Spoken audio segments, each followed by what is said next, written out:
The first thing Maggie noticed wasn't the antiseptic smell or the steady beeping of machines. It was the weight of silence where voices should have been. Her eyelids felt like lead curtains, and when she finally managed to force them open, the fluorescent lights above seemed bright enough to burn through her skull. Everything hurt, but in that distant way that suggested serious medication was doing most of the heavy lifting. She tried to speak, but her throat felt like sandpaper. The effort produced only a weak rasp that might have been mistaken for the whisper of old paper turning. Maggie had always been proud of her voice. 40 years of reading stories to children and leading book discussions had given her the kind of clear, carrying tone that could command attention in even the rowdiest library. Now she sounded like autumn leaves scraping across concrete. Well, look who's decided to rejoin the land of the living.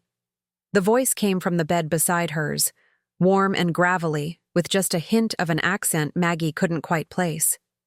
She turned her head slowly, the movement requiring more effort than she remembered such things taking, and found herself looking at a woman with silver hair pulled back in a practical bun and eyes that seemed to hold their own light source.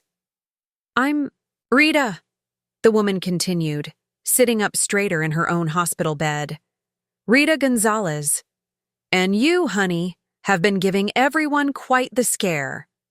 Rita's face creased with genuine concern, an expression Maggie realized she hadn't seen directed at her in longer than she cared to admit. "2 weeks you've been out. The doctors weren't sure you were coming back to us. Before we jump back in, tell us where you're tuning in from, and if this story touches you, make sure you're subscribed, because tomorrow I've saved something extra special for you." 2 weeks.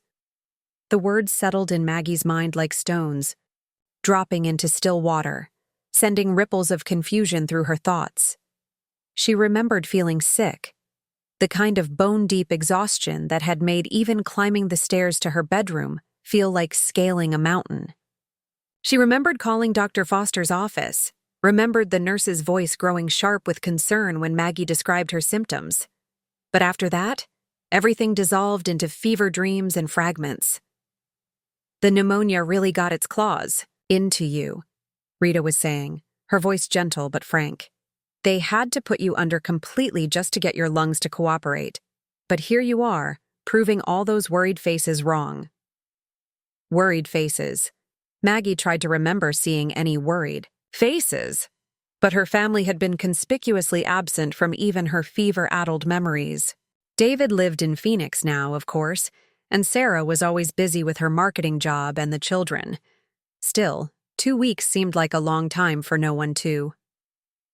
"Water?" Rita asked, already reaching for the plastic pitcher on the rolling table between their beds. "Bet your mouth feels like the Mojave in August." Maggie managed a nod, and Rita poured water into a cup with the practiced efficiency of someone who had spent considerable time in medical facilities. As Maggie sipped, the water tasting like the most beautiful thing she'd ever consumed, she began to take in her surroundings more completely. The room was standard hospital bland, but her half was drowning in flowers. Enormous arrangements of lilies, roses, and chrysanthemums crowded every available surface. The sheer volume was overwhelming, beautiful, but somehow oppressive, like being trapped in a greenhouse. More flowers than she'd received in her entire adult life combined. "Popular lady," Rita observed, following Maggie's gaze. "Those started arriving about a week ago. The nurses have been rotating them out to other rooms because there's not enough space." She paused, her expression shifting to something more thoughtful. "Though I notice most of the cards aren't addressed to you." That caught Maggie's attention. "What do you mean?" "Take a look." Rita gestured toward the nearest arrangement, a massive display of white lilies that seemed more suited to a funeral than a recovery room.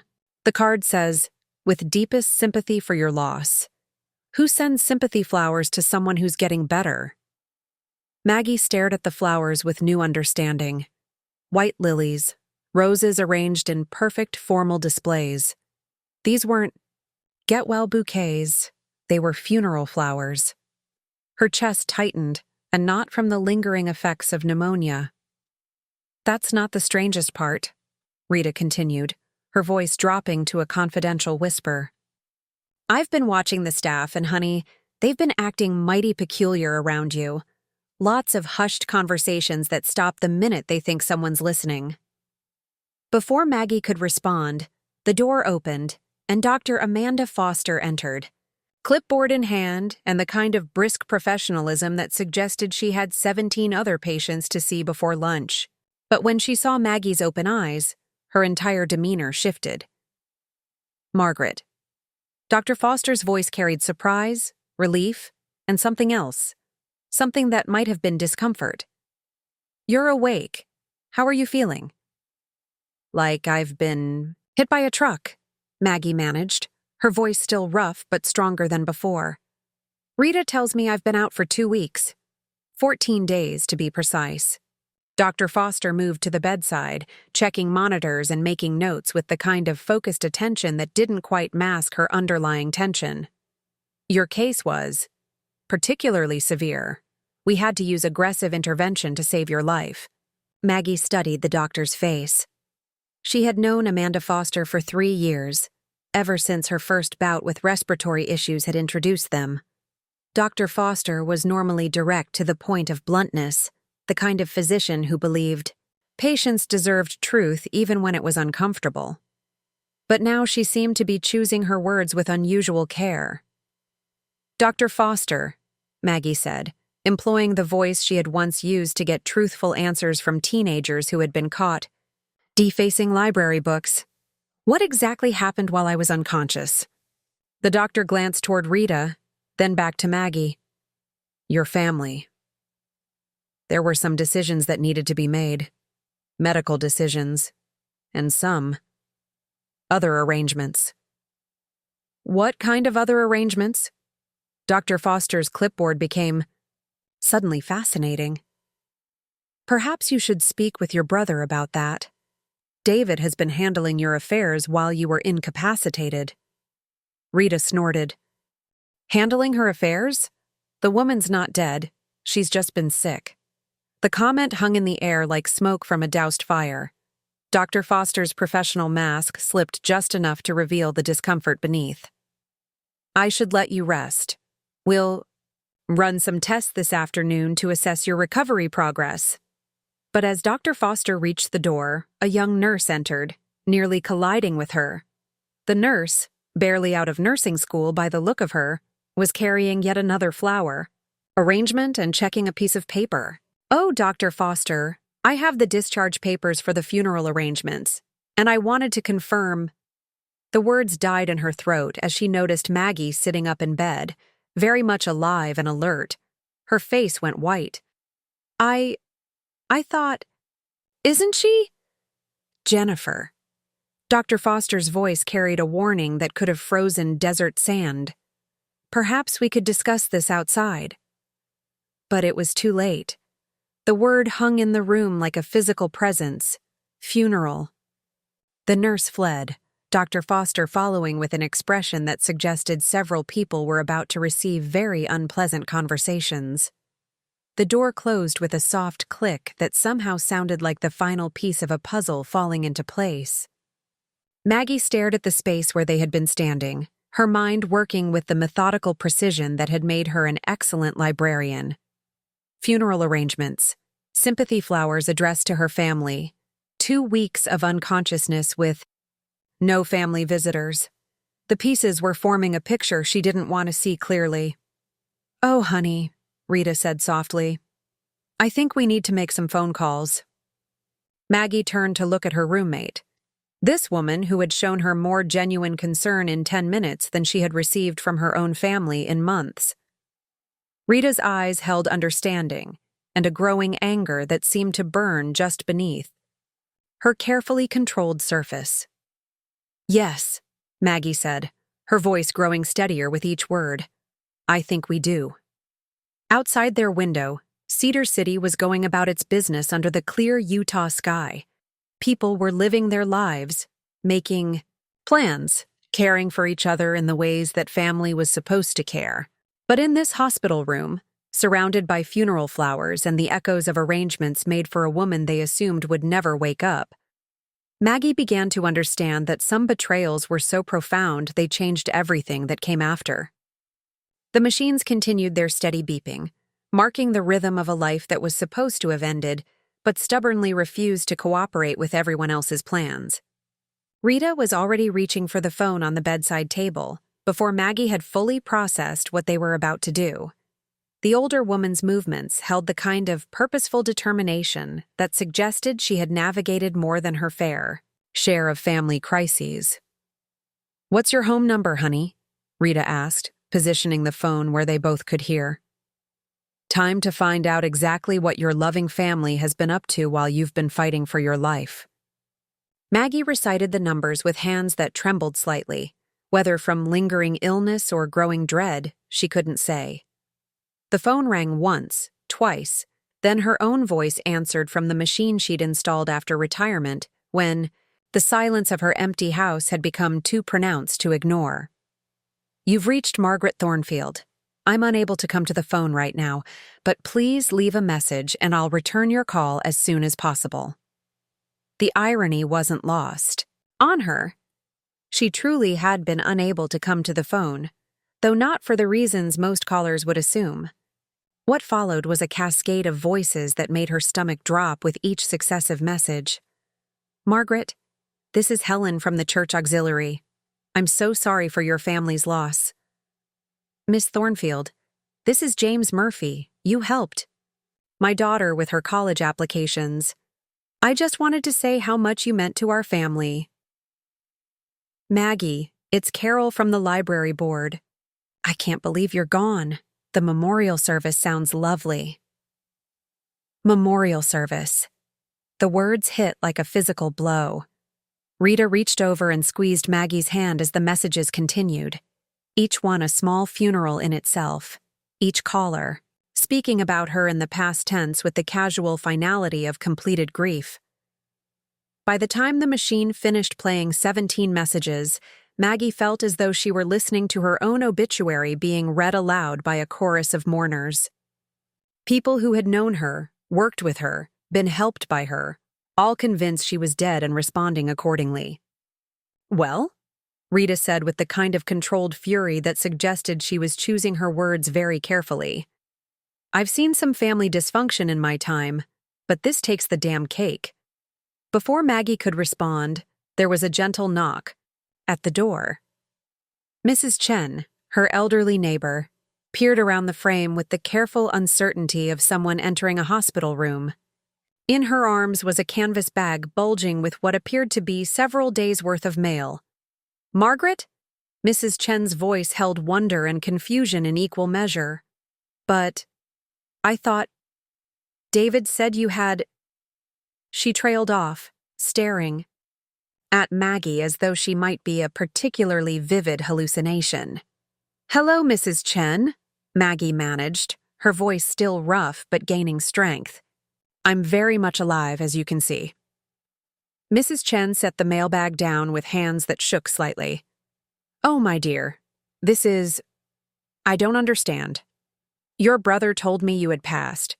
He asked me to collect your mail and hold it for the family. Said they'd be by to handle your affairs after the service." Rita leaned forward. "What service would that be?" "The funeral," Mrs. Chen whispered, as though saying the word too loudly might somehow make it true. "This Saturday, at the First Methodist Church. David said it was what you would have wanted. Simple, dignified. He seemed so grief-stricken when he stopped by to get your spare key." Maggie's spare key, the one she'd given Mrs. Chen for emergencies, trusting her neighbor to look after her house during her occasional trips to visit the grandchildren of former colleagues. Now that key had been handed over to family members who apparently saw her illness as an opportunity to begin dividing the spoils. Mrs. Chen was pulling items from the mailbag with increasing distress. "Oh, Margaret, I'm so confused. Look at this." She held up a copy of the Cedar City Herald, folded to reveal the obituaries section. "It's right here in black and white." Maggie stared at her own obituary, her own carefully crafted memorial. Notice, printed in the newspaper she had read every morning for 30 years.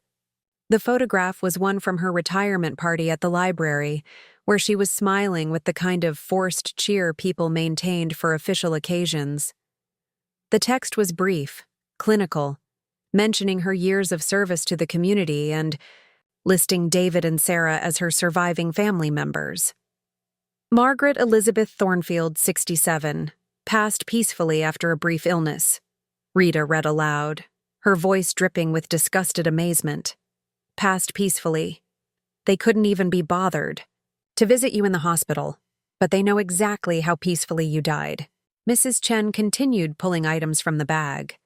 Sympathy cards addressed to the family of Margaret Thornfield, mass cards from the Catholic Church where she'd never set foot, even a small potted plant with a card reading, "In loving memory." Each item was another piece of evidence that her death had been not just assumed, but actively promoted. "There's more," Mrs. Chen said quietly, producing a manila envelope. "This came yesterday addressed to David. It fell out of your mailbox and I thought he should have it for the arrangements." The return address made Maggie's blood run cold. Henderson and Sons Funeral Home. Rita took the envelope without ceremony and opened it. Inside were what appeared to be contracts and payment confirmations. She read silently for a moment, her face growing darker with each line. "They've paid for everything," Rita said finally. "Burial plot, casket, flowers, reception hall rental, even a damn headstone." She looked up at Maggie with eyes that burned with righteous anger. "They buried you financially before they bothered to check if you were actually dead." The room fell silent except for the steady beeping of monitors and the distant sounds of hospital life continuing around them. Mrs. Chen was wringing her hands, looking as though she wanted to disappear into the linoleum floor. Rita was studying the funeral home paperwork with the intensity of a detective examining evidence. And Maggie was staring at her own obituary, trying to process the reality that her family had not only given up on her, but had actively planned to profit from her death. "Mrs. Chen," Maggie said finally, her voice carrying the authority she'd once used to quiet unruly teenagers in the library stacks, "I need you to do something for me. I need you to call my brother David and tell him I'd like to see him. Don't. Tell him I'm awake. Just say the hospital called and asked him to come in to discuss some complications." Mrs. Chen nodded eagerly, clearly relieved to have something concrete to do with her confusion and guilt. As her neighbor hurried out to make the call, Maggie turned to Rita. "I need to know everything, every detail of what they've planned, who's involved, who else knows I was supposed to die." Rita smiled for the first time since the phone calls began, and it was the smile of a woman who had learned long ago that sometimes the only way to deal with family was to treat them like the strangers they'd chosen to become. "Honey," Rita said, settling back in her bed with the satisfaction of someone about to embark on a particularly satisfying form of detective work. "By the time we're done, you're going to know exactly who mourned you and who celebrated." The afternoon sun slanted through the hospital window, illuminating the forest of funeral flowers that surrounded them. But for the first time since waking up, Maggie didn't feel like their intended recipient. She felt like someone who was about to crash a party where she was definitely not expected to be the guest of honor. The wait for David gave Maggie and Rita time to conduct what Rita cheerfully called reconnaissance. Despite the lingering weakness in her limbs, Maggie's mind felt sharper than it had in months, perhaps years. The systematic approach that had made her an excellent librarian was kicking in, turning her shock into methodical investigation. "Start with the funeral home," Rita suggested, handing Maggie the phone. "If they've got contracts, they'll have details." Maggie dialed Henderson and Sons, a establishment she'd driven past countless times but never imagined having reason to call. When the receptionist answered with practiced sympathy, Maggie felt a surreal disconnect. "This is Margaret Thornfield," she said carefully. "I understand you have arrangements for my service. The silence on the other end stretched long enough that Maggie wondered if the call had been dropped. Finally, a shaky voice responded, "I'm sorry, could you repeat that name?" "Margaret Thornfield. Thornfield. My brother David made arrangements for my funeral this Saturday." "Ma'am, I think there might be some confusion. Are you calling on behalf of the deceased's family?" The word deceased applied to herself sent a chill through Maggie that had nothing to do with hospital air conditioning. "No confusion. I'm Margaret Thornfield, and I'd like to know exactly what my family has planned for my departure from this world." Another long pause. Then, "Ma'am, I'm going to need to transfer you to Mr. Henderson." While they waited for the transfer, Rita was conducting her own investigation with the stack of sympathy cards Mrs. Chen had brought. "Honey, look at this one," she said, holding up an elegant cream envelope. "It's from your niece Sarah. Uncle, David, please know that Aunt Margaret's memory will live on in all the lives she touched." "Memory will live on? Like you're already 6 feet under." Mr. Henderson's voice came on the line with the careful tone of a man accustomed to delicate situations, but completely unprepared for this particular delicacy.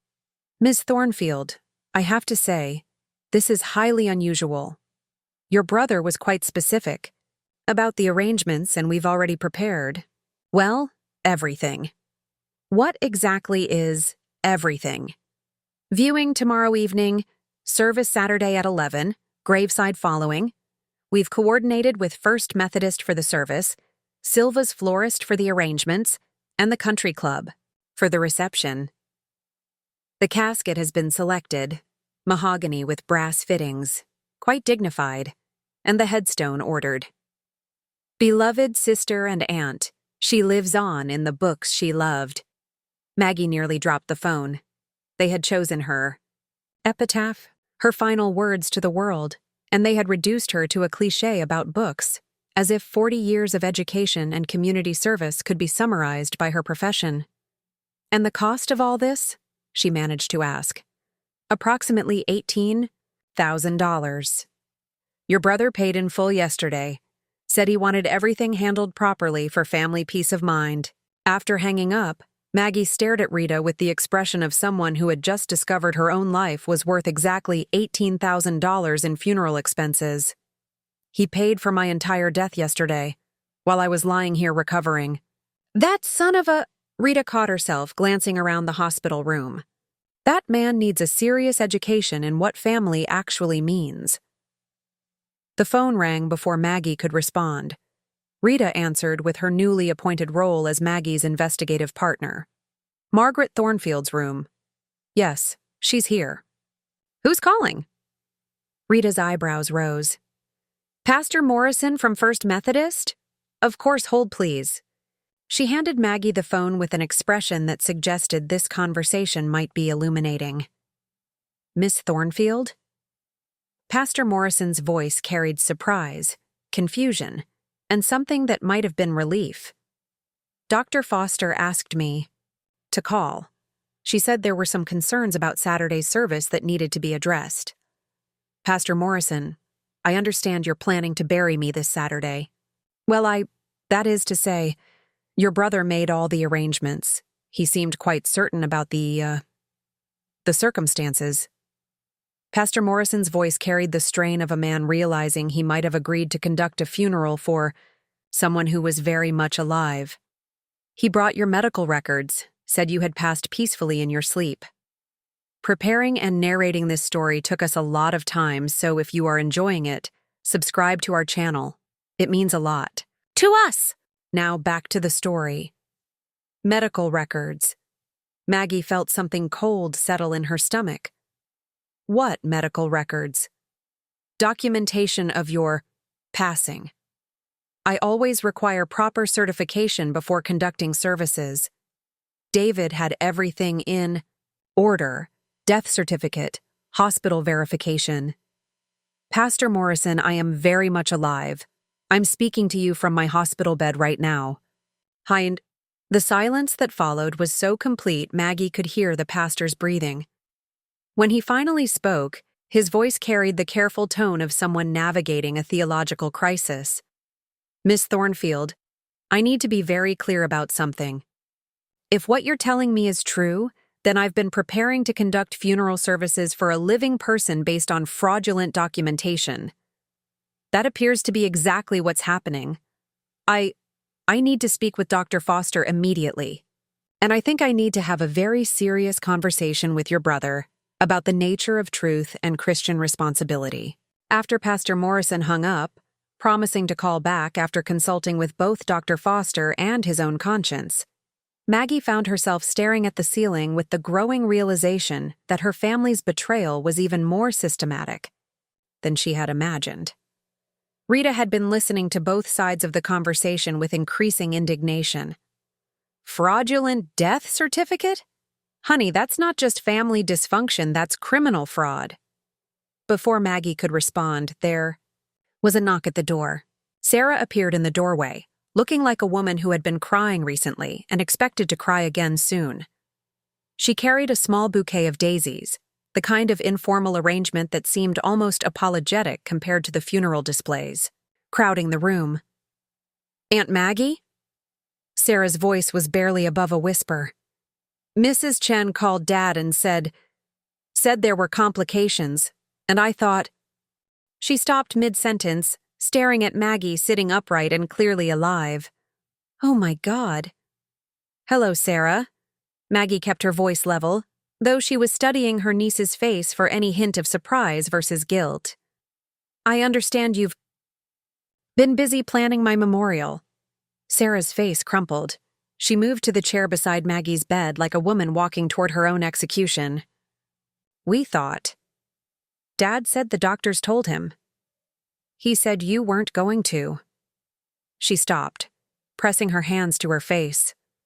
Oh, Aunt Maggie, what have we done? You tell me, Maggie said gently.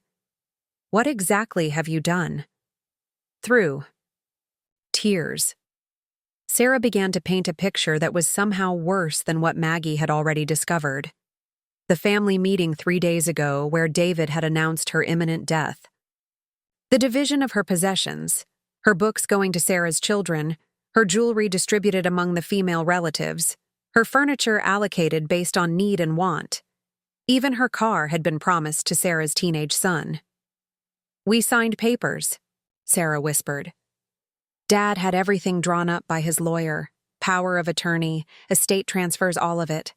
He said it was what you would have wanted, that you'd talked about it before you got sick. I never talked about any such thing. I know that now. I mean, I think I always knew, but Dad was so... He made it sound like you were suffering.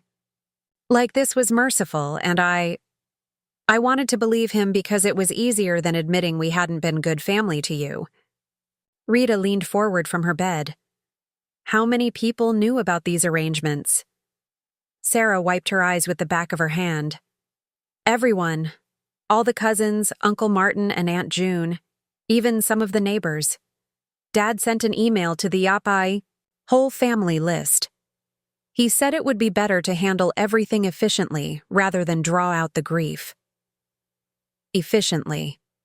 The word sat in the room like a stone dropped into still water. Even in death, or presumed death, Maggie was being handled like a logistical problem rather than a human being who had devoted her life to caring for this exact family. Sarah, Maggie said carefully, I need you to understand something. I'm not angry with you for believing your father. But I need to know. Did anyone at all, suggest that perhaps you should wait? That maybe you should verify I was actually dying before dividing my life among yourselves? Sarah's fresh tears were answer enough. She shook her head slowly. Everyone trusted Dad. He's always been the one who handles family business. And he seemed so certain, so prepared. She looked up at Maggie with eyes full of guilt and something that might have been relief. But I felt wrong about it. The whole time, something felt wrong. You were always the strongest person I knew, and it seemed impossible that you would just give up. I didn't give up, Maggie said firmly. I got sick, and I fought, and I'm still here. The afternoon was fading outside their window, and with it, Maggie's strength was beginning to ebb.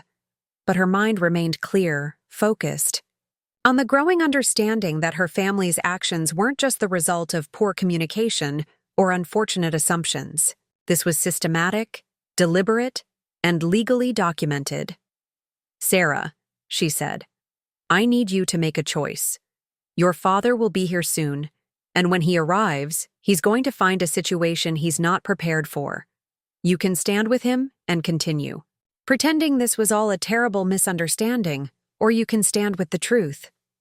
Sarah looked at her aunt, really looked at her, perhaps for the first time in years. What do you need me to do? Be my witness, Maggie said simply. Help me understand exactly what was planned, and help me figure out what happens next. Rita smiled approvingly from her bed. Smart girl. About time someone in this family started acting like family. Outside their window, Cedar City continued its daily rhythm, oblivious to the fact that one of its citizens had just returned from the dead and was beginning to plan for a very different kind of Saturday service than the one her family had so efficiently arranged. David arrived with the punctuality of a man who treated hospital visits like business appointments. Maggie heard his voice in the hallway before she saw him, that familiar tone of controlled authority he'd perfected in insurance sales, speaking to someone who was clearly a staff member about getting this situation resolved quickly.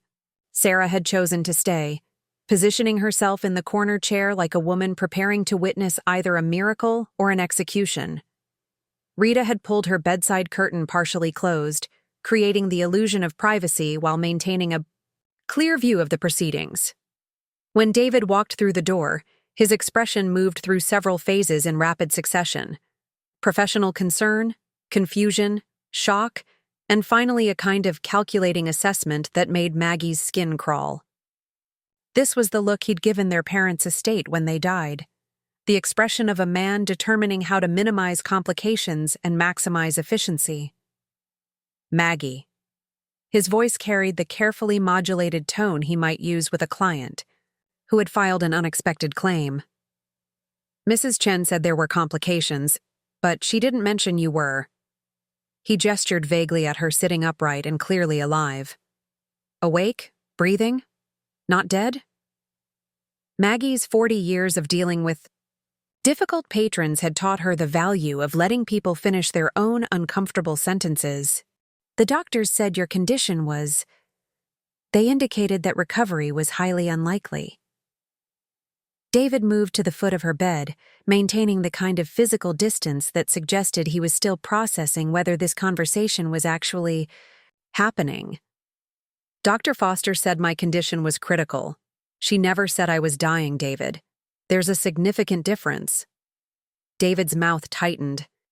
Behind him, Sarah shifted in her chair, and Maggie could feel her niece's growing tension. The medical team was quite clear about the prognosis. I made decisions based on their professional assessment. What medical team? Rita's voice cut through the room like a blade. Because Dr. Foster seems mighty surprised by your version of her professional assessment. David turned toward Rita with the expression of a man discovering an unwelcome witness to a private conversation. I'm sorry, but this is a family matter. I'm Rita Gonzalez, and I've been watching over your sister while you've been busy burying her. Rita's voice carried the kind of authority that came from 7 decades of not tolerating nonsense. So I'd say that makes this my business too. David, Maggie interrupted before the conversation could devolve further. I need you to explain something to me. I've spent the afternoon learning about my funeral arrangements, my obituary, and the distribution of my possessions. I'd like to understand the timeline of these decisions. The arrangements were made out of necessity. Someone had to... When? Maggie's librarian voice cut through his explanation. When exactly did you decide I was dead? David's hesitation lasted just long enough to confirm what Maggie already suspected. The doctors said, They indicated that the medical intervention wasn't working, that we should prepare for all possibilities. That's not what I asked. When did you order the casket, David? Sarah spoke up from her corner, her voice barely above a whisper. Dad made the first calls to Henderson and Sons 6 days ago, while Aunt Maggie was still in the ICU. The room fell silent except for the steady rhythm of medical equipment and the distant sounds of hospital life.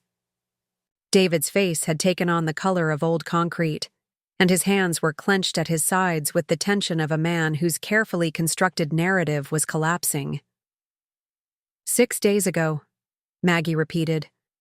While I was fighting for my life, you were shopping for my coffin. You don't understand the pressure, David began. But Maggie cut him off with a gesture that would have silenced a room full of unruly teenagers.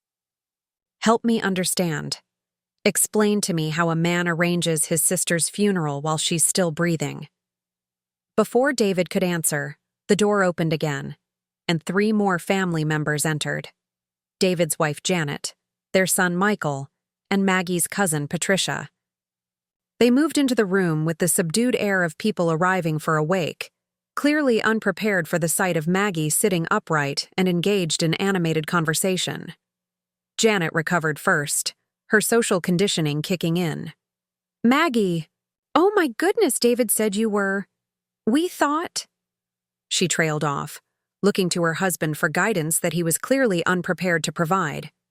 They thought I was dead, Maggie supplied helpfully, because David told them I was. Patricia, never one for subtlety, stared openly at Maggie as though she might be a particularly elaborate hallucination. But the obituary, it's already in the paper. People have been calling all week to offer condolences. Yes, I've heard some of those condolences, Maggie said. Quite moving, actually. It's rare to get to hear what people really think of you after you're gone. Michael, who had been silent since entering, suddenly burst out with the kind of honesty that only comes from extreme discomfort. Dad said we could have your books for the kids, and your car for when I get my license next year. The words hung. In the room, like smoke from a fire, everyone could see, but no one wanted to acknowledge. Janet's face went white, and she looked as though she wanted to disappear into the hospital linoleum. David's jaw tightened further, and Patricia had the decency to look ashamed. My books, Maggie repeated slowly, and my car. Tell me, Michael, did anyone suggest that perhaps you should wait until I was actually dead before making those plans? Dad said, Michael began, but David cut him off sharply. That's enough. This whole situation has been traumatic for everyone, and there's no need to make it worse with inappropriate questions. Rita's voice carried across the room with the force of barely controlled fury. Inappropriate questions?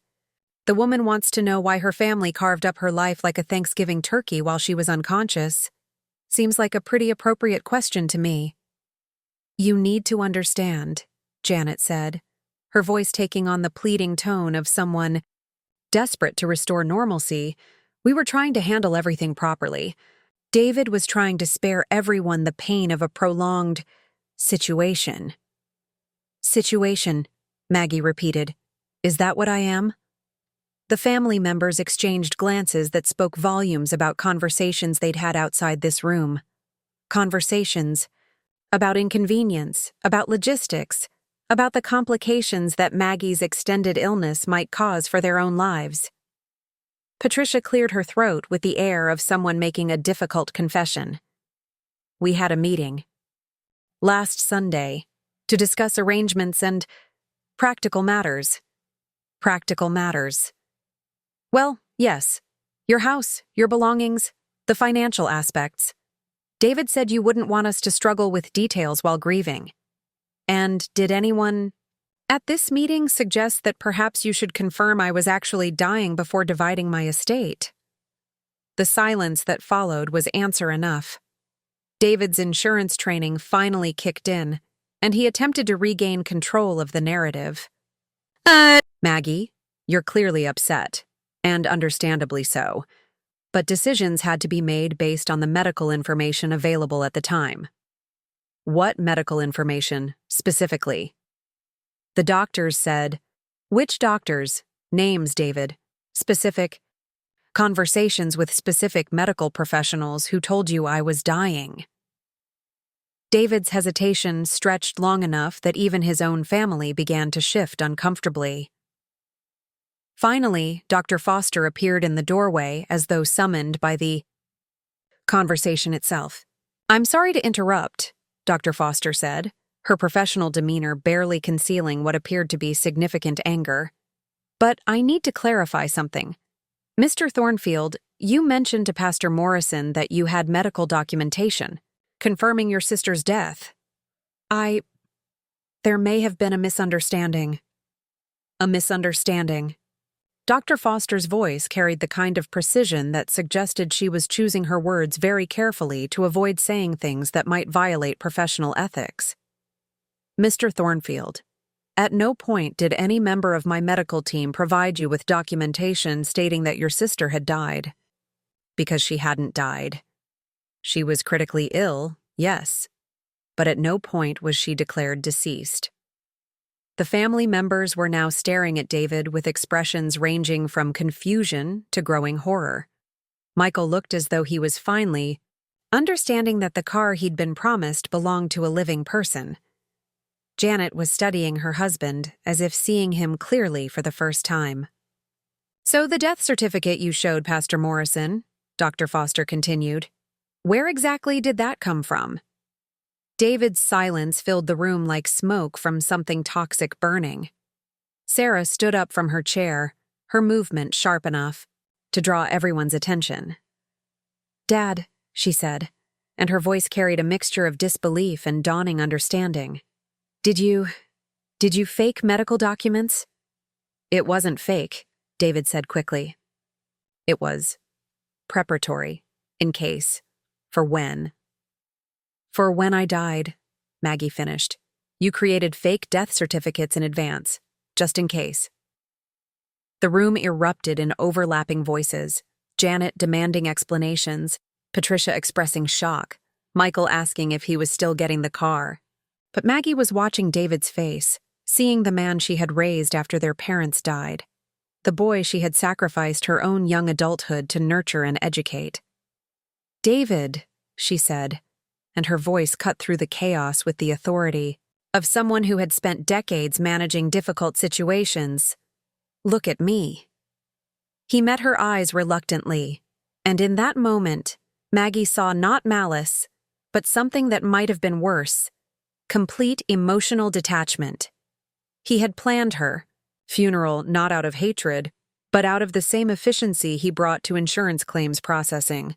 She had become, in his mind, a problem to be managed rather than a person to be loved. "Get out," she said quietly. "Maggie, we need to discuss." "All of you, get out of my room, now." Dr. Foster stepped aside as the family members filed out, their voices resuming in the hallway with the kind of urgent, hushed tones that suggested David would be having several very uncomfortable conversations in the immediate future. As the door closed behind them, Rita pulled back her curtain fully and looked at Maggie with an expression of mingled admiration and concern. "Well," Rita said finally, "I'd say that went about as well as could be expected for a woman confronting her own premature burial." Maggie stared at the space where her family had been standing, her mind working with the cold precision that came after the initial shock had burned away. They hadn't just assumed she would die. They had actively prepared for her death while she fought for her life, and now she knew exactly what she was going to do about it. "Rita," she said, her voice carrying a new resolve, "I think it's time to plan a resurrection." The silence that followed David's departure felt different than the quiet Maggie had grown accustomed to in her years of solitude. This wasn't the hollow emptiness of being ignored. This was the purposeful calm before deliberate action. Rita was studying her with the expression of someone recognizing a kindred spirit. "So," Rita said, settling back against her pillows with, the satisfaction of someone about to embark on a particularly satisfying project. What exactly does a resurrection look like in Cedar City, Utah? Before Maggie could answer, there was a gentle knock at the door. Dr. Foster entered, but she wasn't alone. Behind her was a young woman with dark hair pulled back in a practical ponytail, wearing the kind of simple black dress that suggested she worked in the service industry. "Margaret," Dr. Foster said, "I'd like you to meet Eleanor Kim. She's been helping coordinate some of the logistics surrounding Saturday's service. I thought you might want to speak with her directly." Eleanor stepped forward with the easy confidence of someone comfortable in unusual situations. "You can call me Ellie. I drive for Premier Limousine service, and your brother hired us for Saturday's funeral procession." She paused, studying Maggie with intelligent dark eyes. "Though I have to say, this is the first time I've met a client who was supposed to be riding in the hearse rather than the limo." Rita laughed, a rich, delighted sound that seemed to fill the room with possibility. "Oh, I like her already." "Ellie also coordinates events part-time," Dr. Foster added. "Weddings, memorial services, that sort of thing. She's worked with your family on the reception arrangements." Ellie pulled out a tablet and consulted it with the efficiency of someone who managed complex logistics for a living. "Your brother was very specific about everything. Procession route, timing, even the music for the graveside service. He seemed particularly concerned about maintaining a dignified timeline." "Dignified timeline," Maggie repeated. "Tell me, in your professional experience, do most families plan funerals with such precision, while their loved ones are still fighting for their lives?" Ellie's expression shifted, and Maggie caught a glimpse of something sharp beneath the professional courtesy. "In my professional experience, most families wait until someone is actually dead before burying them, but I'm learning that your family operates by different rules." Dr. Foster cleared her throat. "Ellie has some concerns about the ethical implications of continuing with Saturday's arrangements. Concerns that align with my own medical ethics." "What Dr. Foster isn't saying," Ellie said with the directness of someone who preferred clear communication, "is that your family has created a situation that's legally and morally problematic. You can't hold funeral services for a living person. It's fraud at minimum, possibly criminal depending on the insurance implications." Rita leaned forward with renewed interest. "Insurance implications?" "Life insurance policies, estate transfers, property deeds, all the paperwork your brother filed assumes you're deceased. If those documents were processed while you were alive, that's documentary fraud." Maggie felt something cold settle in her stomach.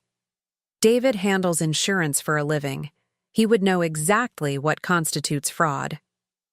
"Which brings us to the question," Ellie continued, "of what you want to do about Saturday. Because as it stands, your family is planning to hold a memorial service for someone who will presumably be watching from the audience." The room fell, quiet as the implications sank in. Rita was the first to break the silence, her voice carrying the tone of someone who had just realized the scope of the game they were playing. "You could just call it off," she said thoughtfully. "Expose the whole thing. Let your family deal with the embarrassment and legal consequences." "I could," Maggie agreed. Or, Ellie prompted, and there was something in her voice that suggested she was hoping for a more interesting alternative. "Or I could attend my own funeral." The words hung in the air like a challenge. Dr. Foster looked concerned, Rita looked delighted, and Ellie looked like someone who had just been presented with the most fascinating logistical puzzle of her career. "Attend how?" Ellie asked, and Maggie could practically see her mind working through the practical implications. "I'm supposed to be discharged tomorrow," Maggie said, looking to Dr. Foster for confirmation, "assuming my recovery continues on track." "Medically, yes, though I'm not sure I can recommend the emotional stress of—" "Dr. Foster," Maggie interrupted gently. I've spent 2 weeks unconscious while my family divided my life among themselves. I think I can handle the stress of showing up to my own memorial service." Rita clapped her hands together with delight. "Oh, honey, that's beautiful. That's absolutely beautiful. Show up in the middle of your own eulogy and let them explain that to 200 mourners." "It would need to be handled carefully," Ellie said, and Maggie could see she was already thinking through the logistics. Timing, positioning, maximum impact with minimum chaos. She paused, studying Maggie with renewed interest. "What exactly would you want to accomplish?" It was a good question, and Maggie found herself considering it seriously. "I want them to see me. Really see me. Not as a problem to be managed or an inconvenience to be handled, but as a person whose life has value beyond what they can extract from it." "Revenge?" Dr. Foster asked carefully. "Truth," Maggie corrected. "I want them to confront the truth of what they've done, and I want the community to understand what happened here." Ellie nodded slowly. "I can work with truth. Truth has better optics than revenge, and it's harder to spin and damage control afterward." "You're actually considering helping with this?" Dr. Foster asked, though her tone suggested more curiosity than disapproval. "Dr. Foster, I've been in this business for 5 years. I've seen families fight over funeral flowers, argue about casket colors, and sue each other over burial plots. But I have never seen a family plan a funeral for a living person and then get upset when that person inconveniently survives." Ellie's voice carried a conviction that suggested she'd given this considerable thought. "If Mrs. Thornfield wants to crash her own funeral, I'm inclined to help her make it memorable." Rita was practically vibrating with excitement. "What? About timing? Do you interrupt the service or wait for the end?" "End," Ellie said immediately. "You want maximum attendance, full emotional investment, and enough time for the family to commit fully to their performance before revealing the truth." "And arrival method?" Rita continued, clearly getting into the spirit of the planning. Ellie smiled for the first time since entering the room, and it transformed her face completely. "Well, your brother did hire a limousine for the funeral procession. It would be a shame to waste it." Dr. Foster shook her head, but she was almost smiling. "You're all completely insane. You realize that, don't you?" "Probably," Maggie agreed, "but they planned my funeral while I was fighting pneumonia. I think a little insanity is called for." A knock at the door interrupted their planning session. Pastor Morrison appeared, looking like a man who had spent considerable time wrestling with his conscience and wasn't entirely happy with the results. "Margaret," he said, "I've been speaking with Dr. Foster about Saturday's service. I need to know, do you want me to cancel the memorial?" Maggie looked around the room at her unlikely allies, a former Vegas showgirl, a limousine driver with a philosophy degree, and a doctor who was probably violating several professional guidelines by enabling this plan. "Pastor Morrison," she said, "I think you should proceed exactly as planned. But I'd like to make one small addition to the program." "What kind of addition?" "I'd like to give the closing remarks." Pastor Morrison stared at her for a long moment, and then, despite everything, he began to laugh. "Margaret Thornfield, you are going to give your own eulogy?" "Something like that," Maggie said, "though I prefer to think of it as a resurrection story." The late afternoon sun was slanting through the hospital window, casting long shadows across the room. Tomorrow she would be discharged. Saturday she would attend her own funeral. And for the first time in years, Maggie felt completely, vibrantly alive. Friday morning arrived with the kind of crisp October clarity that made Cedar City's red rock landscape look like it had been painted by someone who believed in the possibility of redemption. Maggie was discharged at 10:30, walking out of the hospital on legs that felt steadier with each step, carrying a small bag of belongings and a phone number written on Rita's business card from her showgirl days. "In case you need reminding that you're magnificent," Rita had said. Ellie arrived in a modest sedan rather than a limousine, explaining that tomorrow's dramatic entrance would lose impact if anyone spotted the funeral limo at Maggie's house today. As they drove through the familiar streets of her neighborhood, Maggie felt the strange sensation of seeing her own life from the perspective of someone who was supposed to be dead. "Your brother's car was here yesterday," Ellie mentioned as they pulled into Maggie's driveway. Mrs. Chen mentioned she saw him loading boxes into his truck around noon. The front door of her house, a modest 2-story she'd bought when she became head librarian, stood slightly ajar. Not enough for casual observers to notice, but enough for someone who had lived there for 27 years to recognize immediately. David still had the spare key. Inside, the violation was subtle but systematic. Books had been pulled from shelves and sorted into boxes labeled Keep, Donate, and Sarah's Kids. Her mother's china had been wrapped in newspaper and packed away. Even her refrigerator had been emptied, the contents presumably disposed of by people who assumed she wouldn't need them. But it was her bedroom that made Maggie's hands clench into fists. Her jewelry box sat open and empty on the dresser. The photo albums that had lived on her bookshelf, 40 years of library events, community activities, holidays with her chosen family of colleagues and students, were gone. In their place was a note in David's precise handwriting. Personal items.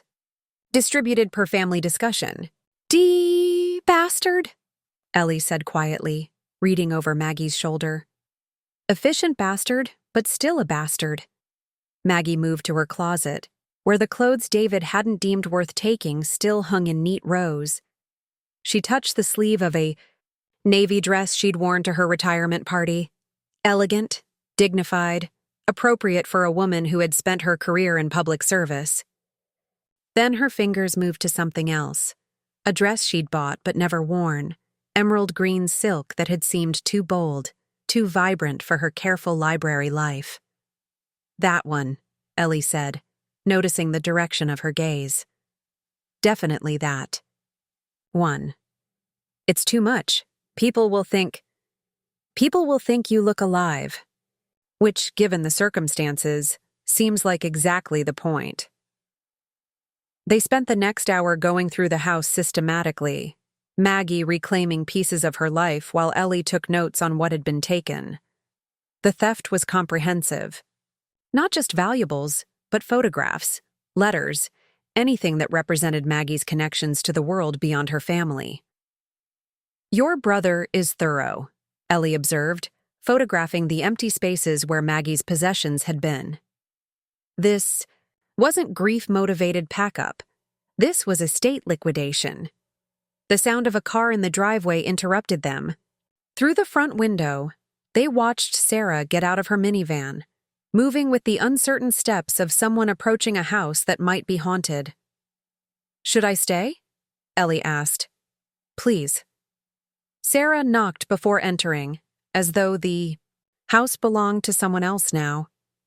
When she saw Maggie standing in her own living room, her face crumpled with what appeared to be genuine relief. "Aunt Maggie, I'm so glad you're here. I brought some things back." She gestured toward her car, where boxes were visible through the rear window. "Not everything. Dad has most of it. And some things are already distributed, but I grabbed what I could." "What you could?" "Your photo albums, some of your jewelry. I told Dad I wanted Mom's ring for Emma, but I really wanted to save it for you. And the letters." Sarah's voice dropped to a whisper. "The thank you letters from your students. Hundreds of them. Dad was going to throw them away." The letters. Maggie had kept every thank you note, every update from former students, every small acknowledgement that her work had mattered. To David, they were clutter. To Maggie, they were proof that her life had meaning beyond what could be, itemized in an estate inventory. "Why?" Maggie asked. "Why are you helping me?" Sarah sat heavily on the couch, looking older than her 35 years. "Because I saw what we became yesterday. What I became." standing in that hospital room, listening to us talk about your car and your books like you were already gone. She wiped her eyes with the back of her hand. I don't want to be the kind of person who carves up someone's life while they're still living it. Your father will be angry. Dad's been angry for 20 years. Angry that he had to come back for family obligations. Angry that you never married someone who could take care of you. Angry that being your brother required any effort on his part. Sarah looked up at Maggie with eyes that held both guilt and growing clarity. But I'm tired of managing his anger at the expense of doing what's right. Ellie, who had been quietly organizing Maggie's reclaimed possessions, looked up from the photo albums. Sarah, can I ask you something? Tomorrow at the funeral, what's your plan? Sarah hesitated, glancing between Maggie and Ellie. I was going to give one of the eulogies. Dad wrote something about Aunt Maggie's dedication to duty and service, but it sounded like a performance review. I wanted to say something real. About what? Maggie asked. About how you raised Dad and Uncle Martin after Grandma and Grandpa died. How you paid for Dad's college by working 2 jobs. How you never missed one of my school plays, even when your own family did. Sarah's voice grew stronger as she spoke. About how you've been invisible to us for years, and how that's our failure, not yours. Maggie felt something shift in her chest, not the physical weakness that had plagued her for weeks, but something emotional unlocking. Sarah, I need you to understand something about tomorrow. I'm going to be there. At the funeral? But how? I'm going to attend my own memorial service. And when I do, everything is going to change for this family. I need to know, are you prepared for that? Sarah stared at her aunt for a long moment, and when she spoke, her voice carried the determination of someone who had finally found her moral footing. Aunt Maggie, I've been preparing for that my whole life. I just didn't know it until now. As the afternoon faded into evening, the 3 women worked together to transform Maggie's violated house back into a home. They hung the recovered photographs, replaced the stolen books that Sarah had rescued, and filled the empty spaces with the kind of purposeful care that spoke of genuine affection rather than duty. When Ellie finally left, promising to pick up Maggie at exactly the right moment tomorrow, the house felt different. Not because everything had been restored, much was still missing, possibly forever, but because it had been reclaimed by someone who intended to keep living in it. Maggie stood at her bedroom window, looking out at the familiar street where she had lived quietly for decades. Tomorrow, she would stop being quiet. Tomorrow, she would step into the light and demand to be seen not as a problem to be solved, but as a person whose life had value, whose story deserved to be told truthfully, and whose death, when it eventually came, would be mourned by people who actually knew who she was. The emerald dress hung on her closet door, waiting for its moment. Like its owner, it had been purchased for a life that seemed too bold to live. Tomorrow, they would discover together what resurrection looked like in broad daylight, witnessed by everyone who had already said goodbye. Saturday morning arrived with the kind of crystalline autumn perfection that made even solemn occasions feel touched by grace. From her bedroom window, Maggie watched early arrivals pull into the parking lot of First Methodist Church, their black clothes stark against the red rock landscape that surrounded Cedar City, like ancient witnesses to human folly. She had been awake since 4, not from anxiety but from the strange energy that came with knowing this day would divide her life into before and after. The emerald dress hung ready, pressed and waiting.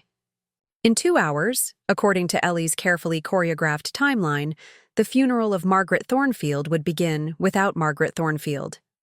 At 9:30, her phone rang. Rita's voice carried across the line with the warmth of someone who had spent the morning thinking about her friend's impending resurrection. "How are you feeling, honey?" "Like someone about to crash her own party," Maggie said, surprising herself with how steady her voice sounded. "Perfect. Remember, you're not doing this for them.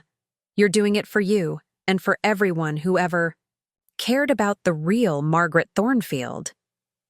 By 10:15, Maggie was positioned at her living room window with a pair of binoculars Mrs. Chen had lent her, watching the church parking lot fill with cars. The attendance was remarkable, easily. 200 people, far more than she had expected. Former library colleagues, students she had helped over the decades, community members whose lives she had touched in small but meaningful ways. Her phone buzzed with a text from Ellie. Viewing line wrapped around the church, whatever they put. In that casket, people believe it's you. Ready for pickup in 45 minutes. At exactly 10:45, a black limousine pulled into Maggie's driveway.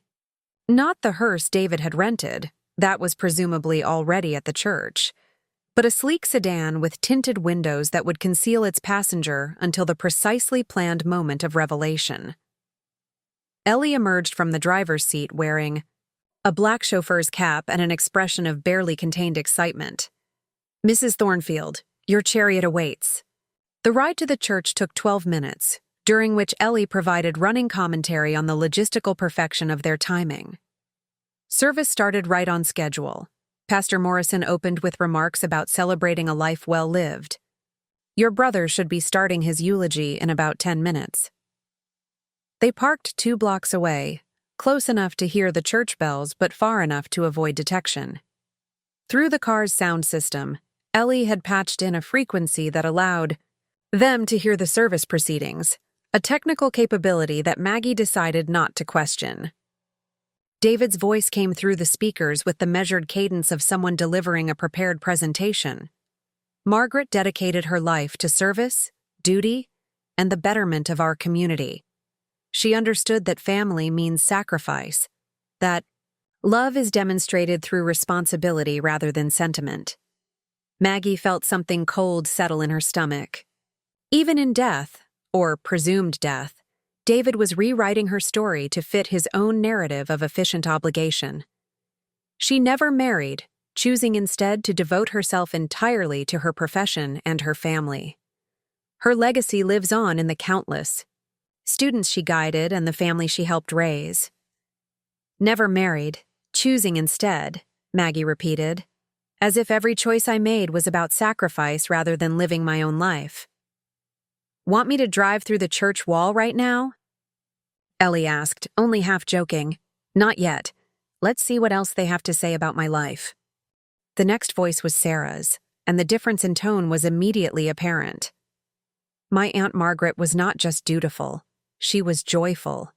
She laughed at terrible movies, kept candy in her desk drawer for nervous students, and once drove 4 hours to attend my high school graduation because she knew my parents might not make it. Maggie felt tears start at the corners of her eyes. This was the eulogy she would want, recognition of the person she actually was rather than the convenient narrative David had constructed. Sarah continued, "She taught me that family isn't about what you're obligated to do for each other, but about what you choose to do. She chose to love us even when we didn't deserve it. She chose to see the best in people even when they disappointed her. And she chose to fight for her life," Sarah's voice strengthened, "even when some of us had already given up on her." A murmur ran through the congregation. Ellie looked at Maggie with raised eyebrows. That sounded like a shot across the bow. Pastor Morrison's voice returned, and his sermon carried an edge that suggested he had decided to use this occasion for more than simple comfort. The Gospel tells us that Jesus wept when he saw Mary and Martha mourning Lazarus, even though he knew he was about to raise him from the dead. Perhaps he wept not just for their grief, but for their lack of faith in resurrection. "Oh, he's good," Ellie murmured appreciatively. "We gather today to mourn Margaret Thornfield," Pastor Morrison continued. "But I wonder how many of us truly knew her. How many of us saw her not as she was convenient for us to see her, but as she actually was, a woman of intelligence, humor, and profound capacity for love." The church had grown quiet, and Maggie could hear the weight of collective reflection in the silence. "The tragedy is not that Margaret has died," Pastor Morrison said, his voice carrying the authority of moral conviction, but that so many of us allowed her to become invisible while she lived. We speak today of honoring her memory, but memory should not be our substitute for attention we failed to pay while it mattered. Time? Maggie asked. Ellie checked her watch. 2 minutes until final hymn, then the benediction. You ready? Maggie looked at herself in the car's mirror. The emerald dress transformed her, not into someone else, but into a version of herself that had been waiting years to emerge. Her face had the pallor of recent illness, but her eyes held the clarity of someone who had fought death and won. I'm ready. Oh, as the church bells began to toll, a sound that should have marked the end of her earthly story, Maggie stepped out of the limousine and walked toward the church doors. Behind her, Ellie followed at a respectful distance, ready to document what would surely become Cedar City legend. The final hymn was ending as Maggie reached the church steps. Through the open doors, she could see the back of the congregation. 200 people gathered to bid farewell to someone they thought was gone forever. Pastor Morrison's voice carried over the silence. Let us pray for the soul of Margaret Thornfield, and for the grace to see clearly those who walk among us still. It was perfect timing. Maggie squared her shoulders, took a deep breath of crisp autumn air, and walked through the doors of First Methodist Church to attend her own funeral. Part 8. The Confrontation. The silence that followed.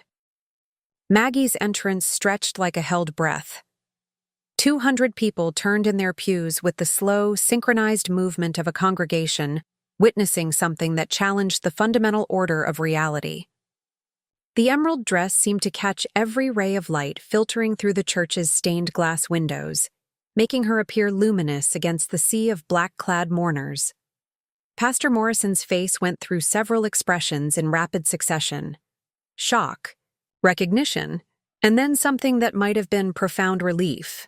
David, standing at the podium with his prepared closing remarks still clutched in his hand, had gone the color of old concrete. Margaret! Someone whispered from the front pew, Mrs. Henderson from the library board, her voice carrying the wonder of someone witnessing a resurrection. Maggie walked down the center aisle with the measured pace she had once used to approach unruly teenagers in the library stacks. Her steps echoed in the absolute silence, each footfall a declaration that rumors of her death had been greatly exaggerated. Good morning, she said when she reached the front of the church, her voice carrying clearly to every corner of the sanctuary. I apologize for being late to my own funeral.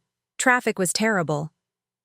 A nervous laugh rippled through the congregation, followed immediately by the kind of collective murmur that suggested 200 people trying to process the impossible simultaneously. David remained frozen at the podium, his mouth moving soundlessly like a man whose entire worldview had just collapsed. Janet sat in the front pew, staring at her sister-in-law as though she might be a particularly vivid hallucination brought on by grief. Pastor Morrison, Maggie continued, turning to address the minister who was gripping his Bible with white knuckles. I believe you mentioned something about resurrection in your sermon. I thought I might provide a practical demonstration. Margaret, Pastor Morrison said, his voice carrying both joy and bewilderment. You're alive. Remarkably so, though I understand that comes as something of a surprise to some people. Sarah stood up from her seat in the family section, tears streaming down her face. Aunt Maggie. Hello, Sarah. Thank you for the beautiful eulogy. It was the first time in years someone described me as I actually am, rather than as a problem, to be managed. The congregation was beginning to find its voice, whispers building to a low buzz of excitement, confusion, and dawning understanding. Someone in the back called out, "We thought you were dead!" with the kind of blunt honesty that only happened in moments of complete social disorientation.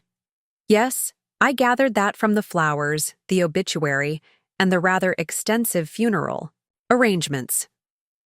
Maggie turned to face the full congregation, her hands steady despite the magnitude of what she was about to do. I'd like to tell you a story about what happened while I was unconscious, fighting for my life in Cedar City Regional Hospital. David finally found his voice. Maggie, this isn't appropriate. People are grieving and you're— I'm what, David? Alive? Inconvenient? Disrupting your efficient timeline? Maggie's voice carried the authority of 4 decades spent managing difficult situations. Sit down. To everyone's surprise, including perhaps his own, David sat. 2 weeks ago, I became critically ill with pneumonia. While I lay unconscious, my family made a series of decisions. They planned my funeral, wrote my obituary, divided my possessions, and distributed my personal belongings. Maggie's voice remained calm, but it carried to every corner of the church. They did all of this while I was still breathing, still fighting, still very much alive. The murmur from the congregation grew stronger, punctuated by gasps from people who were beginning to understand the implications of what they were hearing. My brother David hired this funeral home, reserved this church, and even had a headstone made. He forged medical documents to convince Pastor Morrison that I had died. All of this happened while I was in the ICU, showing steady signs of improvement. Mrs. Chen, sitting in the 4th row, stood up with the kind of righteous indignation that could only come from a neighbor who had been unknowingly complicit in a deception. David Thornfield, you told me she was dead. You made me collect her mail. The medical situation was complicated, David said, finally standing again, his insurance training kicking in as he attempted damage control. Decisions had to be made based on the information available. What? Information? Dr. Foster's voice cut through the church like a scalpel. She had entered quietly during Maggie's speech and now stood at the back of the sanctuary. Mr. Thornfield, you were never given information suggesting your sister had died. You were told she was critically ill and fighting for her life. Tiu. Congregation turned to stare at David with expressions ranging from confusion to growing horror. Several people who had worked with him professionally were beginning to understand the legal implications of what had transpired. David? Maggie said, her voice gentle but implacable. Look at me. He met her eyes reluctantly, and in that moment, the entire church could see the truth written on his face. This hadn't been a mistake or a misunderstanding. This had been convenience, disguised as efficiency. I want everyone here to understand something, Maggie continued, addressing the congregation again. I'm not here for revenge. I'm here because I spent years being invisible to the people who should have seen me most clearly. I made myself small and quiet and convenient, and they responded by treating me like I had already disappeared. Sarah stepped forward, positioning herself beside her aunt. She's right. We treated her like an obligation instead of a person. We took her sacrifices for granted and never asked what she needed or wanted. But that changes now, Maggie said, her voice growing stronger. I survived pneumonia, and I survived my own funeral, and I will not survive them quietly. I will not be invisible anymore, and I will not allow anyone to reduce my life to what they can extract from it. Pastor Morrison found his ministerial bye. Friends, we are witnessing something profound here. Margaret has given us a gift, not just her presence, but a reminder about how we see and value each other while we have the chance. The funeral is over, Maggie announced, but the life continues, and it will be lived on my terms, surrounded by people who choose to see me as I am, rather than as they need me to be. She turned to walk back down the aisle, but stopped at David's pew. You'll need to reverse the estate transfers, cancel the insurance claims, and deal with the legal consequences of the documents you forged. I suggest you start with an attorney. As Maggie walked toward the church doors, the congregation began to stand, not in dismissal, but in something that looked remarkably like applause. By the time she reached the back of the sanctuary, 200 people were on their feet, and the sound wasn't just clapping but something deeper, the sound of a community bearing witness to someone who had refused to stay buried. Outside, The limousine waited in the sunshine, and Rita was standing beside it with the biggest smile Maggie had ever seen. "How was that, honey?" "Perfect," Maggie said, and meant it completely. Absolutely perfect. Part 9. The aftermath. The celebration that followed Maggie's resurrection was impromptu, chaotic, and absolutely perfect. What had been planned as a somber reception at the country club became an impromptu gathering in the church parking lot, where people who had come to mourn instead found themselves celebrating the most spectacular return from the dead in Cedar City's recorded history. Rita had somehow procured folding chairs from the church basement and was holding court near the limousine, regaling anyone who would listen with stories of Maggie's hospital investigation. "You should have seen her methodical approach," Rita was saying to Mrs. Henderson and 3 other library board members. "Like Sherlock Holmes with pneumonia, gathering evidence while the family carved up her estate." Maggie found herself surrounded by people she hadn't spoken with in months or years, former colleagues, students whose lives she had touched, community members who remembered her quiet contributions to library programs and literacy initiatives. The attention was overwhelming after years of invisibility, but it felt genuine in a way that family obligations never had. "Miss Thornfield," said a young man she didn't immediately recognize, "I'm James Murphy. You helped me with college applications 15 years ago when my family couldn't afford a counselor." The name clicked. "James, you wanted to study engineering, but your father thought it was impractical." "I graduated from MIT. I'm designing sustainable infrastructure now." His voice carried gratitude that had deepened over time.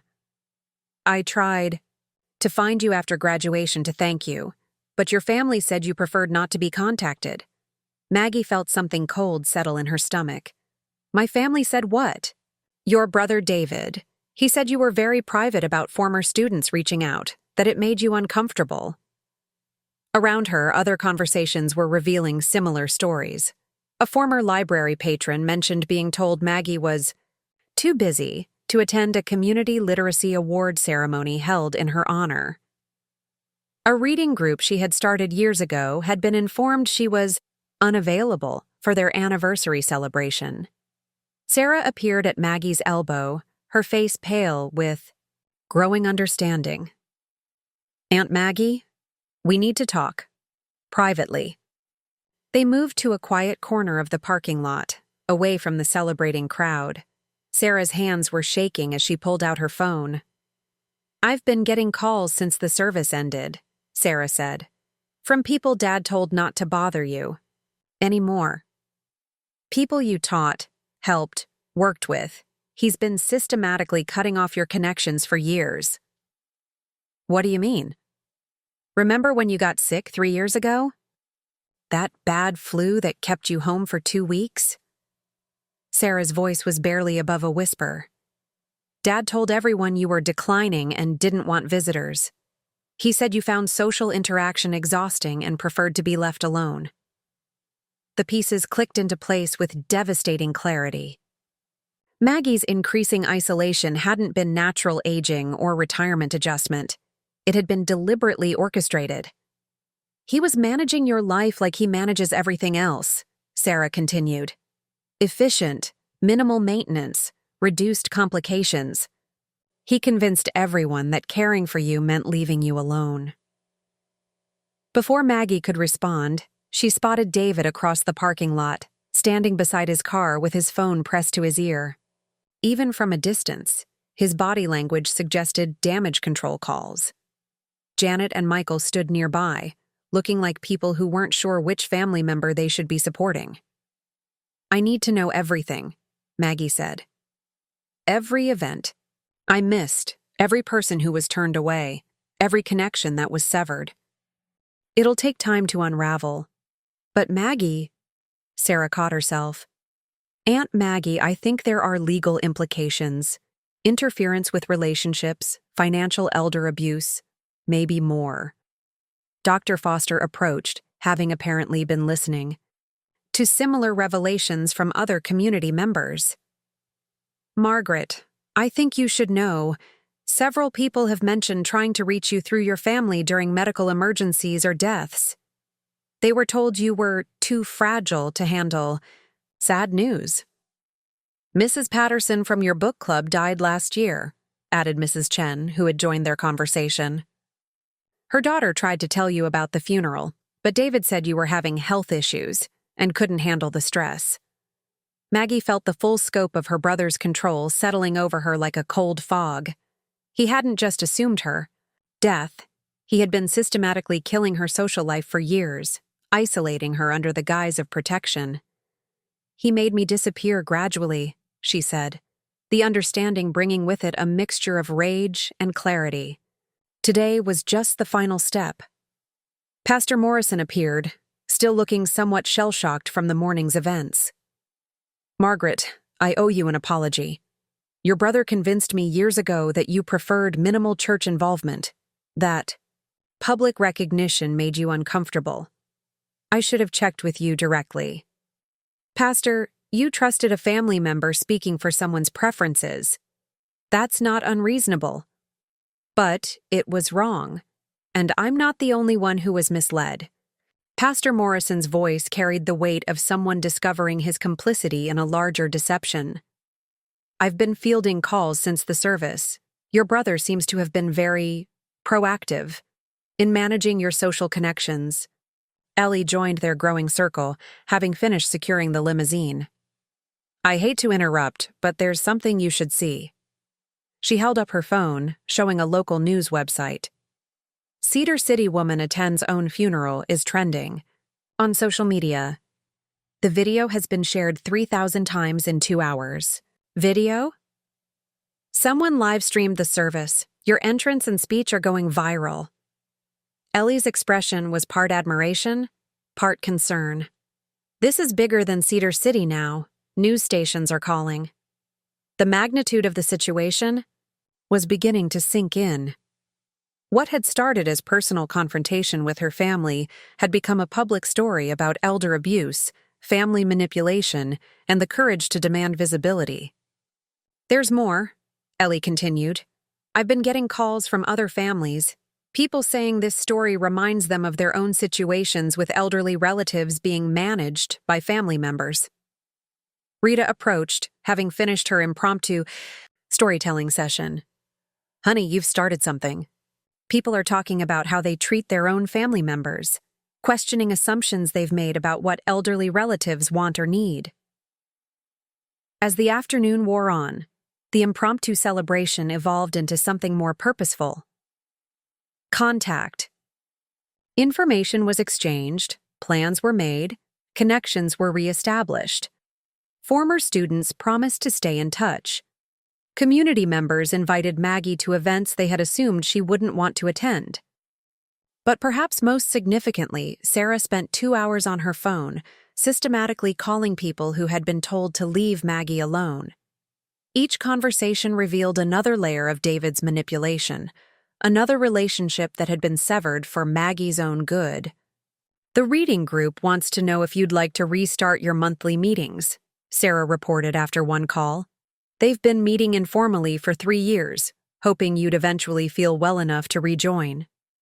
As the sun began to set, over Cedar City's red rocks, painting the sky in shades of resurrection, Maggie found herself surrounded by people who had thought they'd lost her and were celebrating her return.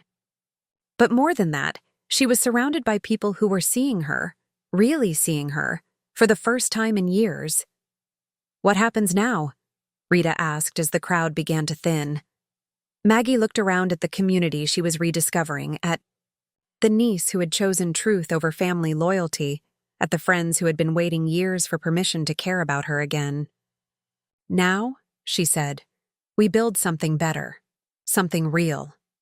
The funeral was over, but the new life was just beginning.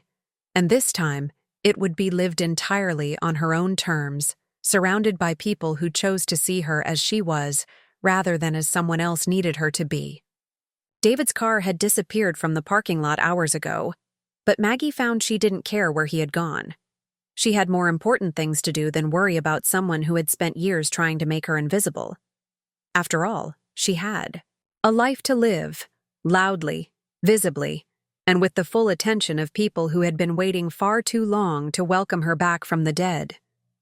6 months later, Maggie stood in the community center's main hall, watching Rita attempt to teach advanced chess strategies to a group of teenagers who had originally come for the literacy program but stayed for the entertainment value of watching a former Vegas showgirl outmaneuver them intellectually. The queen doesn't just move anywhere she wants without consequences, Rita was explaining to a 16-year-old who had been cocky about his chess skills 5 minutes earlier. Power without strategy is just chaos with attitude. The Cedar City Intergenerational Learning Initiative had started as Maggie's simple idea to reconnect seniors with young people through tutoring and mentoring. 6 months later, it had evolved into something that resembled controlled, productive chaos. Seniors taught everything from chess to cooking to financial literacy, while teenagers reciprocated with technology training and social media savvy that had helped several participants reconnect with long-lost family members. Miss Thornfield, called Emma, Sarah's 13-year-old daughter, from across the room where she was helping elderly Korean War veteran build a family tree on a tablet. Mr. Peterson wants to know if you can help him find his grandson on Facebook. Tell him I'll be right there, Maggie replied, finishing her review of the week's tutoring schedule. The program now served 47 seniors and 63 young people, with a waiting list that grew every week. The success had been unexpected, but perhaps it shouldn't have been. Cedar City, like many small communities, had been struggling with generational isolation, seniors feeling invisible and irrelevant, teenagers feeling misunderstood and dismissed. The program had given both groups what they'd been missing, the recognition that they had value to offer each other. Aunt Maggie, Sarah called from the kitchen area where she was coordinating the afternoon snack service. Channel 8 is here for the follow-up interview. The media attention had never completely faded. Maggie's story had resonated far beyond Cedar City, inspiring similar conversations about elder care and family dynamics across the country. The interview requests had eventually decreased, but local media still checked in periodically to document the program's growth and impact. More importantly, the legal consequences of David's actions had been resolved through a combination of criminal charges, civil settlements, and what Maggie privately thought of as cosmic justice.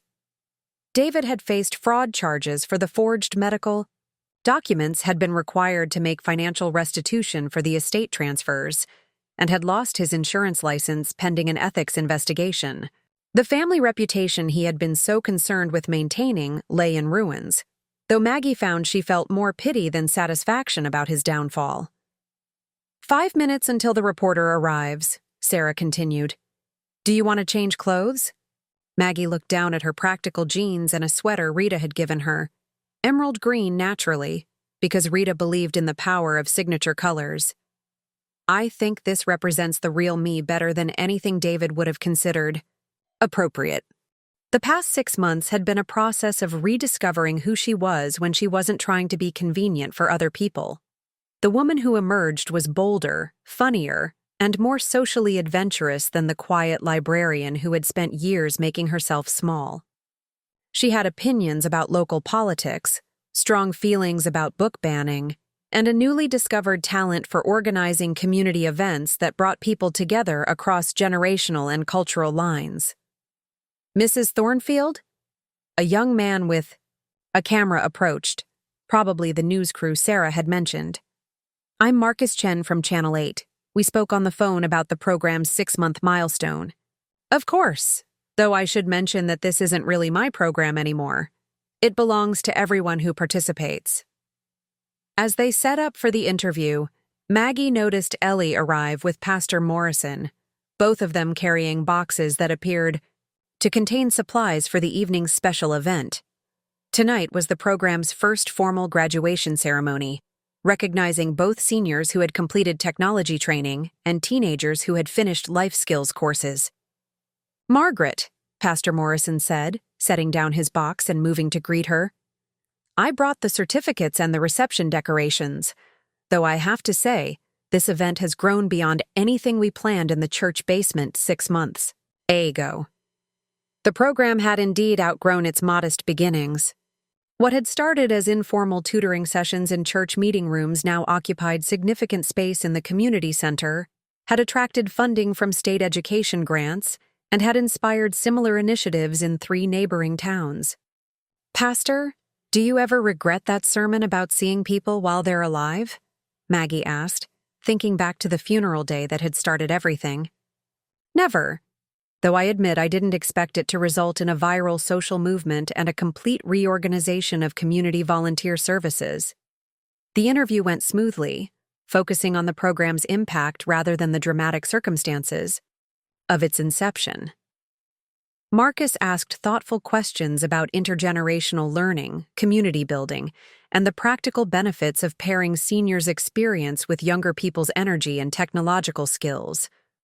"What would you say to families who might be struggling with similar issues of isolation or misunderstanding?" Marcus asked as they concluded.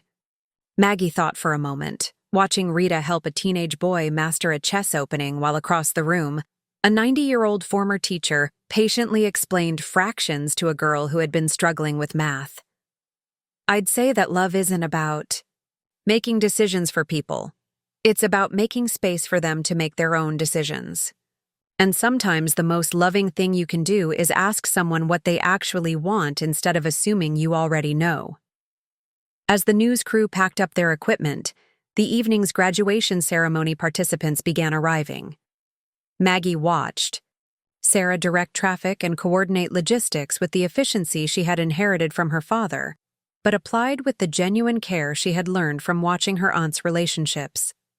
Sarah's children had become regular fixtures at the community center, drawn initially by curiosity about their great-aunt's sudden fame, but staying because they discovered she was far more interesting than anyone had ever told them. Emma was now one of the program's most skilled technology tutors, while her younger brother Jake had appointed himself official chess challenger to anyone who thought they could beat Rita. "Ready for your big moment?" Ellie asked, appearing at Maggie's side with the kind of grin that suggested she was enjoying the evening's festivities. "It's not my moment. It's theirs." Maggie gestured toward the graduates, 12 seniors who had mastered social media and email communication, and 15 teenagers who had completed courses in budgeting, cooking, and what Rita cheerfully called adulting skills. "You know what I mean? 6 months ago, you were invisible to your own family. Tonight, you're the center of a community movement that's changed how people think about aging, family, and social connection. 6 months ago, I was dying alone in a hospital while my family planned my funeral," Maggie corrected. "Tonight, I'm surrounded by people who chose to see me as I am rather than as they needed me to be." The ceremony was simple but meaningful. Each graduate spoke briefly about what they had learned and how the program had impacted their lives. The stories ranged from practical, seniors reconnecting with grandchildren through video calls, to profound, teenagers developing mentoring relationships that had given them confidence and direction. But perhaps the most moving moment came when Mrs. Patterson's daughter, who had driven from Salt Lake City for the ceremony, approached Maggie during the reception. "I wanted to thank you," she said. "Not just for the program, but for what you did at your funeral. It made me think about how I was treating my own mother, making decisions for her instead of with her, assuming I knew what she needed. And we've started having weekly conversations about what she actually wants rather than what I think she should want. It's changed everything."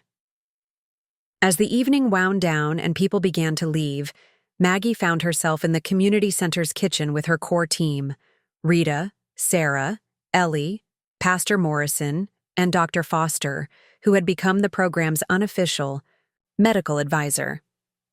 "So," Rita said, settling into a chair with the satisfaction of someone who had spent a thoroughly enjoyable evening watching young people learn to think strategically.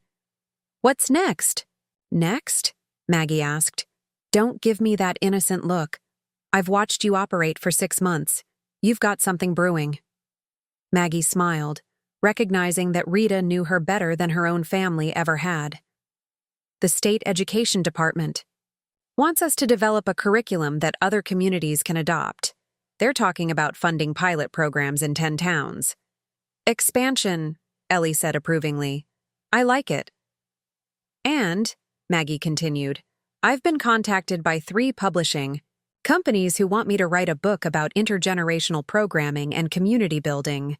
A book? Pastor Morrison mused. From the woman who is supposed to be remembered for loving books to the woman who might actually write one. There's poetry in that, Dr. Foster added. Professional fulfillment beyond anyone's expectations, including probably your own. As they cleaned up the reception area, Maggie reflected on the transformation of the past 6 months. She had gone from invisible to visible, from isolated to connected, from someone whose life was planned by others to someone who was actively shaping not just her own future, but the futures of dozens of other people. The house she returned to, that night, was the same physical space she had occupied for 27 years, but it felt entirely different. The walls held photographs from community events. The refrigerator was covered with thank you notes from program participants, and the answering machine held messages from people who actually wanted to talk with her rather than about her. Most importantly, the silence was no longer empty. It was peaceful. The quiet of someone who had found her place in the world and was confident it would still be there tomorrow. As she prepared for bed, Maggie looked out her bedroom window at the familiar street where she had lived quietly for decades. Tomorrow would bring new program participants, new challenges, new opportunities to connect people across the arbitrary divisions of age and circumstance. But tonight, she was content to be exactly where and who she was. Margaret Thornfield, 67 years old, very much alive, and finally, completely visible to the people who mattered most. The emerald dress hung in her closet, cleaned and ready for the next occasion that called for bold choices and dramatic entrances. But increasingly, Maggie found that she didn't need dramatic gestures to be seen. She had learned to be visible, in the everyday moments, present in ordinary conversations, valued for who she was rather than who others needed her to be. 6 months ago, she had crashed her own funeral to prove she was alive. Tonight, she went to sleep knowing that she had never been more alive than she was right now, surrounded by people who had chosen to love her not despite her visibility, but because of it. The resurrection was complete, but the new life was just beginning. Up next, you've got 2 more standout stories right on your screen. If this one hit the mark, you won't want to pass these up. Just click and check them out. And don't forget to subscribe and turn on the notification bell so you don't miss any upload from us.